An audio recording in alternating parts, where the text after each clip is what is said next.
오늘도 다윗의 삶에서 우리가 반면교사 삼아야 할 미성숙한 모습과 또한 다윗의 삶에서 우리가 진면교사 삼아야 할 성숙한 모습, 이 두 가지를 함께 살펴보면서 하나님과 사람들 앞에 성숙함을 나타내는 우리의 삶으로 오늘도 한 발자국 크게 더 내딛는 우리 모두가 될 수 있기를 축복합니다. 화면 보시고 함께 읽어보겠습니다. 시작. 성숙한 삶은 불필요한 편안함에 머무르지 않습니다. 사랑하는 여러분, 성숙한 삶은 불필요한 편안함에 머무르지 않습니다. 우리 삶에 있어서 편안함이라는 것은 사실 참으로 중요합니다. 우리가 편안함에 머무르는 일은 자녀된 우리를 사랑하시는 하나님 아버지의 마음이기도 합니다. 그러나 우리 삶 속에는 마치 군인이 군대에서 그저 편안함을 추구하려고 하면 안 되는 것처럼 우리가 머무르지 말아야 할 불필요한 편안함이 있습니다. 때와 장소 혹은 이유, 목적이 올바르지 못한 편안함이 바로 우리 삶의 불필요한 편안함입니다. 오늘 우리는 그렇게 불필요한 편안함에 머무름으로 인해서 죄악의 자리로 달려가는 다윗의 성숙하지 못한 삶의 단면을 먼저 만나게 됩니다. 이 이야기를 반면교사 삼아 우리는 불필요한 편안함에 머무르지 않는 성숙한 삶으로 나아갈 수 있기를 소망합니다. 우리가 너무도 잘 아는 이야기예요. 볕이 따뜻했던 어느 날, 저녁으로 가는 늦은 오후의 바람이 왕궁 옥상을 스쳐 지나가던 때였습니다. 다윗은 편안하게 근처 집들의 안뜰이 보이는 궁전 옥상을 거닐다가 우연히 한 여인이 저 아래쪽 집에서 목욕하는 모습을 보게 됩니다. 다윗이 그 순간 어떻게 해야 했을까요? 한 여성의 목욕하고 있는 모습은 그 모습을 우연히 바라보게 된 어떤 남자에게 보여주기 위한 모습은 결코 아니었습니다. 그것을 목격한 그 사람이 그 남자가 왕이라 해도 마찬가지였습니다. 보통 성숙한 남성들은 그 사실을 잘 알고 저 모습은 지금 나에게 보여주기 위한 모습이 아니라는 사실을 너무도 잘 알고 눈길을 돌립니다. 시선을 피합니다. 안타깝게도 이 상황 속에서 다윗은 성숙하지 못한 어떤 사람들 중 하나가 되어버립니다. 다윗은 시선을 돌려 눈길을 피해 그 여인을 지켜주어야 했지만 그 여인의 목욕하는 모습을 더 자세히 바라봅니다. 결국 훔쳐보게 된 거예요. 말 자체에서 이게 잘못된 일이라는 걸 알려주잖아요. 훔쳐본다는 거, 훔치는 건 나쁜 거예요. 다윗이 그렇게 훔쳐보는 그녀는 다윗이 정신을 못 차릴 정도로 아름다워 보였습니다. 여기에서 아름다움이란 단어 자체에서 오는 귀한 그 아름다움의 의미가 아니라 육체적이고 정욕적인 차원의 느낌을 의미합니다.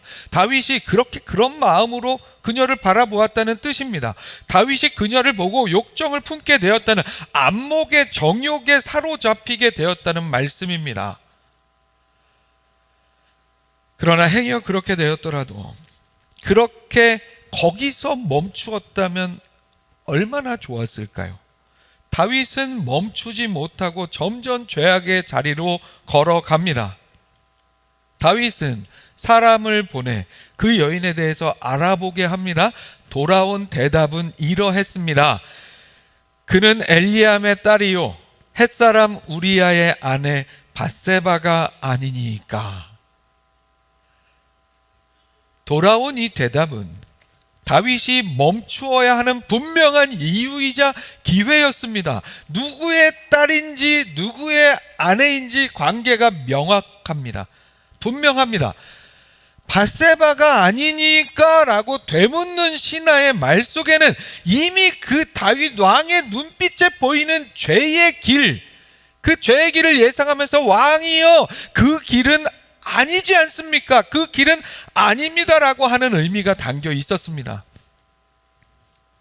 그녀에 대해서 알게 되었다면 행여 직전에는 몰라서 그랬다 친다 해도 알게 되었다면 정말 거기서 멈추어야 맞습니다. 하지만 안타깝게도 죄라고 하는 것은 대개 그렇게 몰라서가 아니라 알면서도 진행됩니다. 그 여인이 누구인지 정확하게 알았음에도 불구하고 다윗의 이 죄를 향한 이미 한 걸음 크게 내디딘 발걸음은 거침이 없습니다. 다윗은 자신이 가지고 있는 왕의 권력으로 그녀를 자기에게로 데려옵니다. 밧세바를 자기에게 데려오게 한 다윗, 성경은 그 이유를 이렇게 기록합니다. 더불어 동침하매. 뭐라고 부연 설명할 필요도 없이 다윗은 부정한 죄를 저질렀습니다. 밧세바가 누군지 알고도 저지른 정말 나쁜 다윗이었습니다. 그렇다면 다윗이라는 인물이 이렇게 죄의 자리로 스스로를 제어하지 못한 채 죄의 자리로 성큼성큼 걸어가게 된 이유는 무엇이었습니까? 바로 그가 앞서 언급한 책의 제목과 같이 편안함에 습격을 당했기 때문이었습니다. 그가 그렇게 불필요한 편안함에 무방비로 머물러 있는 상태였기 때문이었습니다. 다윗이 그렇게 범죄한 그때는 다시 돌아온 전쟁의 계절이었습니다. 성경은 그때를 이렇게 표현합니다. 그 해가 돌아와 왕들이 출전할 때가 되매. 그 해가 돌아왔다는 표현은 이스라엘의 달력으로 겨울이 지나고 봄이 되었음을 의미합니다. 이미 암몬, 아람 연합군과의 전쟁을 치르고 있던 이스라엘은 당시 대규모 군사작전이 어려웠던 동절기를 지나 다시금 전쟁을 시작하기 좋은 때를 맞이했습니다. 이제 이스라엘이 암몬과 아람 연합군을 완전히 섬멸하기 위한 전쟁을 다시금 시작하는 때였습니다. 그러한 전쟁의 때를 왕들이 출전할 때라고 표현하고 있는 것은 당시 전쟁의 특징이 그렇게 왕이 직접 전쟁을 지휘하거나 최소한 원정군의 책임자로 출정하는 것이 왕의 중요한 역할이었기 때문입니다. 그렇게 암몬과 아람의 연합군과의 전쟁의 때 왕들이 출전할 때가 되었습니다. 그런데 말씀은 이렇게 언급합니다. 다윗은 예루살렘에 그대로 있더라. 왕들이 출전하는 때, 왕들이 출전하는 것이 당연한 그때에 왕 다윗은 예루살렘에 그대로 있었습니다. 다윗은 군사령관 요압과 그에게 있는 그의 부하들과 온 이스라엘 군대를 전쟁터로 보냈고 그들은 암몬 자손을 치고 수도 라빠를 포위했어요. 그렇게 전쟁이 진행되고 있었습니다. 그런데 그때 다윗은 예루살렘에 남아 있었습니다. 예전에 다윗이라면 앞장섰을지도 모릅니다. 골리앗 앞에서 물러서지 않던 사람, 광야에서 밤을 새우며 하나님께 매달리던 사람이 다윗이었습니다. 그러나 이제 다윗은 절대 권력을 쥔 왕이었습니다. 승리를 많이 경험했고 나라의 시스템도 잘 체계적으로 세워졌습니다. 신하들이 알아서 움직이면 될 일이었습니다. 말하자면 내가 직접 전쟁터에 나가지 않아도 되는 시대가 된 것입니다. 그런 시대가 되어서 전과는 다른 어떤 편안함을 추구하는 것 그 자체가 죄는 아닙니다. 사울이 자신을 죽이려고 그렇게 추격해 올 때 광야에서 생고생하던 그 시절을 생각해 보면 지금까지 앞장서서 전쟁을 치르며 승리를 이끌어왔던 그런 시간들을 좀 생각해 보면 그래요, 이렇게 좀 편안해질 수 있는 것도 맞는 일이죠. 쉬기도 해야죠. 하지만 그 편안함이 필요한 쉼이 아니라 불필요한 머무름이 될 때 그 편안함은 결국 우리를 습격해 옵니다. 다윗의 죄악이 시작되는 그 지점, 왕궁 옥상을 편안하게 거닐기 직전의 때에 대해서 성경은 이렇게 말씀합니다. 저녁 때에 다윗이 그의 침상에서 일어나. 여러분, 침상에서 일어나는 건 보통 언제여야 합니까? 아침입니다. 전쟁 중인데 아무리 전력이 훌륭해서 이길 확률이 많다 하더라도 전쟁이라고 하는 것은 피가 튀기는 현장이에요. 목숨을 걸어야 되는 그런 순간입니다. 자신의 백성들이, 자신의 군인들이 그렇게 전쟁 중인데 왕이 뭐하다 침상에서 뒹굴뒹굴하다 저녁에 일어났다는 것은, 이 언급은 다윗의 하루 리듬이 이미 망가졌다는 것을, 이미 느슨해졌다는 것을 드러내 줍니다. 책임의 긴장이 풀린 자리, 사명의 전선에서 벗어난 자리, 마음이 흐물흐물해지는 시간, 몸은 편안하지만 영혼은 경계가 잠들어버린 시간, 이 시간에 다윗은 바로 그렇게 편안함의 습격을 당하게 됩니다. 왕궁 옥상의 이 사건은 갑자기 떨어진 벼락이 아니었어요. 전쟁의 선두라는 불편한 사명을 떠나 왕궁에서의 불필요한 편안함에 오래 머무르면서 다윗 안의 경계가 먼저 무너진 결과였습니다. 사랑하는 여러분, 이 이야기가 오늘 우리에게 주는 경고는 단순히 정욕을 조심해라가 아닙니다. 더 근본적인 질문을 우리에게 던지고 있어요. 당신은 지금 하나님이 부르신, 그러나 우리에겐 불편한 그 어떤 자리에서 벗어나 스스로 선택한 불필요한 편안함에 머물러 있지는 않습니까? 그 질문을 우리에게 던지고 있는 거예요. 나는 지금 혹시 불필요한 편안함에 머물러 있지는 않은가? 편안함의 습격에 취약한 삶이 되어 있지는 않은가? 겸손히 돌아보는 우리가 될 수 있기를 소망합니다. 성숙한 삶은 불필요한 편안함에 머무르지 않고 그런 불필요한 편안함 속에 속아서 그 편안함의 습격에 무너지지 않습니다. 오늘 말씀 기억하며 내가 행여라도 불필요한 편안함에 머무르고 있다면 돌아서서 그 불필요한 편안함에 머물지 않는 삶으로, 편안함의 습격을 당하지 않는 삶으로 성숙함을 나타내는 우리 모두가 될 수 있기를 축복합니다. 한번 보시고 다시 한번 함께 읽습니다.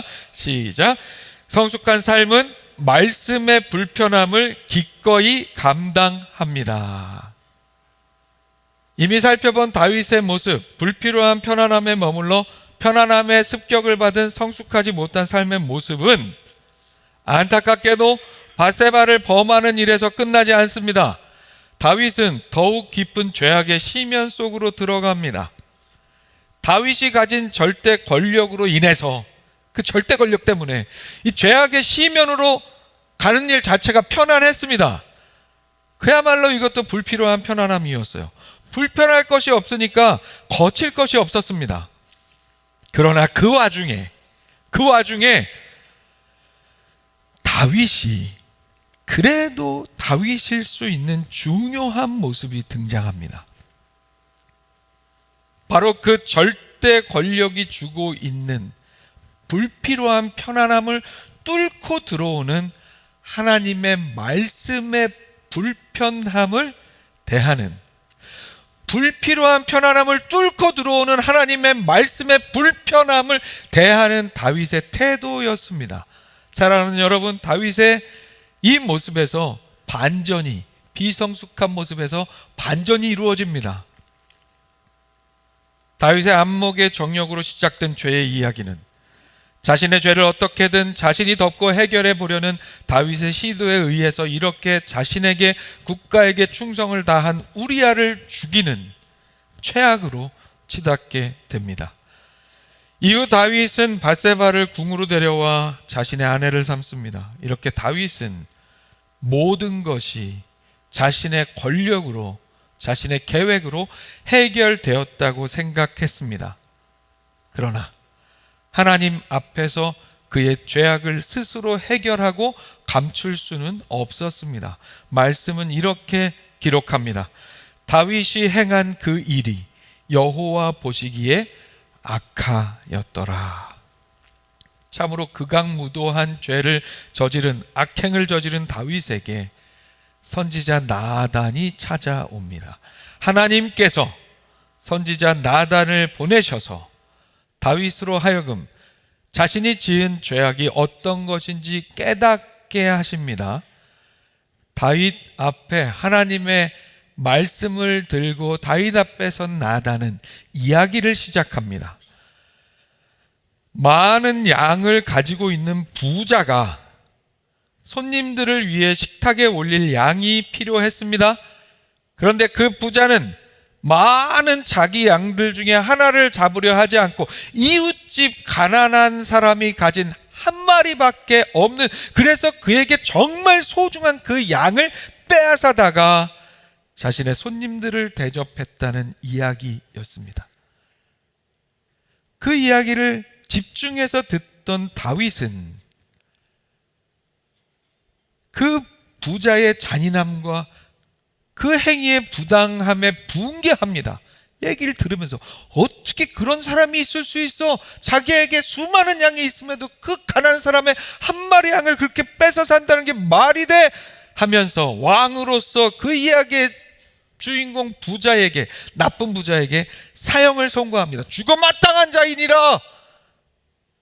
그때 나단이 꼭 집어서 하는 말입니다. 당신이 그 사람이라. 다윗, 당신이 바로 그 부자랑 똑같은 사람이라고. 나단은 당신이 그 사람이라 라는 말로 시작해서 다윗이 어떤 죄악을 저질렀는지 명확하게 이야기합니다. 사랑하는 여러분, 우리가 말씀을 묵상하면서 이 부분을 쭉 그냥 읽어 내려가다 보면 아, 이런 일이 있었구나 이렇게 쉽게 넘어갈 수도 있지만, 이 장면은 한 번 더 살펴보면 결코 쉬운 장면의 이야기가 될 수가 없어요. 등장인물들 모두에게 그래요. 자, 먼저 나단의 입장을 한번 생각해 볼까요? 여러분이 나단이라면 어떻게 하시겠습니까? 왕이 심각한 죄를 저질렀는데 여러분에게 하나님께서 너가 가서 그 왕에게 당신이 그 사람이라 라고 얘기해라 하시면, 여러분 그 말씀을 가서 전해라 하면 여러분 어떻게 하시겠습니까? 아멘, 하나님 제가 감당하겠습니다 이럴 분 계십니까? 저는 못할 것 같아요. 하나님 하필 왜 저예요? 저 말고 우리 현건 목사님 말씀 잘하는데. 왜요? 이건 죽을 수도 있는 일이기 때문이에요. 말 한마디 가서 그렇게 하나님의 말씀을 그렇게 전했다가 죽을 수도 있는 일이었기 때문이에요. 하나님의 말씀을 정직하게 선포해야 하는 불편함, 목숨을 걸어야 하는 그야말로 불편함이었기 때문입니다. 지금 다윗이 행했던 그 극악무도한 죄악을 살펴보면 그의 죄를 그의 앞에서 지적할 때 다윗이 그것을 받아들이지 않고 나단을 죽여버릴 수도 있는 노릇이었습니다. 다윗은 나단의 그냥 친구가 아니에요. 절대 권력을 가지고 있는 왕이었기 때문입니다. 그러나 나단은 그 상황 속에서 그 불편함을, 하나님의 말씀을 다루는 불편함, 하나님의 말씀을 정직하게 선포해야 하는 불편함을 기꺼이 목숨 걸고 감당합니다. 자, 그렇게 나단은 다윗 앞에 목숨 걸고 하나님의 말씀을 다루어야 하는 불편함을 기꺼이 감당했어요. 하나님의 말씀의 불편함은 다윗 입장에서도 조금 다른 모습이지만, 다른 양상이지만 다윗 입장에서도 마찬가지였어요. 다윗의 입장에서 자신이 지금까지 자신의 잘못을 어떻게든 덮어보려고 점점 더 극악무도한 죄악을 저지른 상황이었습니다. 이제 그래서 우리아도 죽어 없어졌어요. 다 덮어버린 것 같았습니다. 그런데 갑자기 나단이 나타나서는 자신의 그 죄악을 지적해서 이야기합니다. 이 상황에서 다윗의 마음이 어떠했을까요? 불편하죠. 불편합니다. 기분 나쁩니다. 나단 선지자를 통해서 전해지는 하나님의 말씀이 아주 불편할 수밖에 없는 상황입니다. 여러분, 우리의 삶이 그렇잖아요. 내가 진짜 잘못했어도 당신이 잘못한 게 맞아요. 그러면 기분 나쁘잖아요. 왠지. 내가 잘못한 거 맞는데도 이상하게 지적당하면 기분 나쁜 게 우리의 삶이잖아요. 그러나 이 나단 선지자가 전하는 하나님의 말씀 앞에서의 다윗의 모습은, 이게 죄악을 저지른 상황 속에서도 그래도 다윗이라는 인물이 하나님 앞에 가지고 있는 다윗의 가능성이구나, 저력이구나 하는 생각이 들게 하는 모습이에요.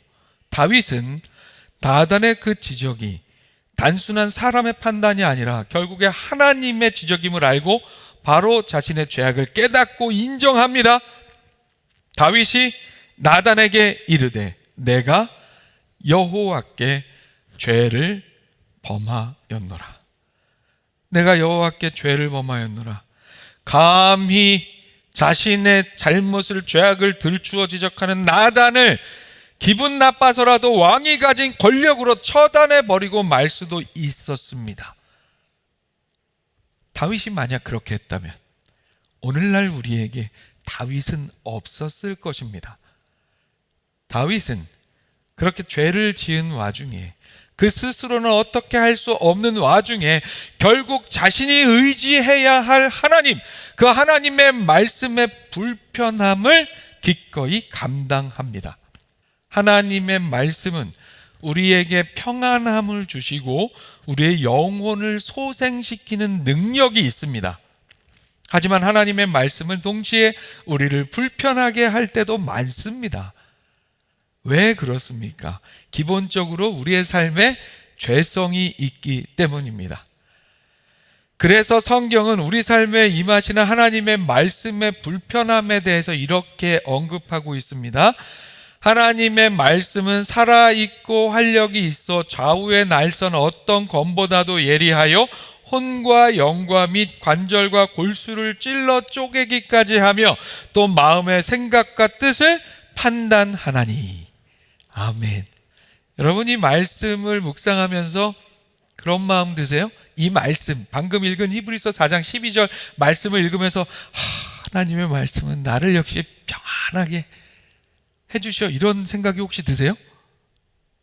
하나님의 말씀이 지금 좌우의 날이 선 어떤 검보다도 예리하다고 얘기하고 있잖아요. 혼과 영과 및 관절과 골수를 찌른대잖아요. 찌르기만 합니까? 쪼개기까지 한대잖아요. 그러면서 또 우리의 마음과 생각과 뜻을 판단한다 하잖아요. 이렇게 살아있고 활력이 있는 하나님의 말씀은 그 예리한 날로 우리를 찌르고 쪼개고 판단합니다. 불편합니다. 사랑하는 여러분, 그러나 그 찌름과 쪼갰과 판단이라는 불편함이 우리를 살리는 능력인 줄로 믿습니다. 그래서 성숙한 삶은 하나님의 말씀의 불편함을 기꺼이 감당합니다. 그 불편함은 거룩한 불편함이기 때문입니다. 사랑하는 여러분, 하나님의 말씀으로 위로와 평안을 얻는 일도 우리에게 정말 중요한 일이지만 무엇보다 하나님의 말씀이 우리를 불편하게 할 때 기꺼이 그 불편함을 거룩한 불편함으로 여겨 기꺼이 즐거움으로, 감사함으로 감당할 수 있는 우리 모두가 될 수 있기를 축복합니다. 말씀 마칩니다.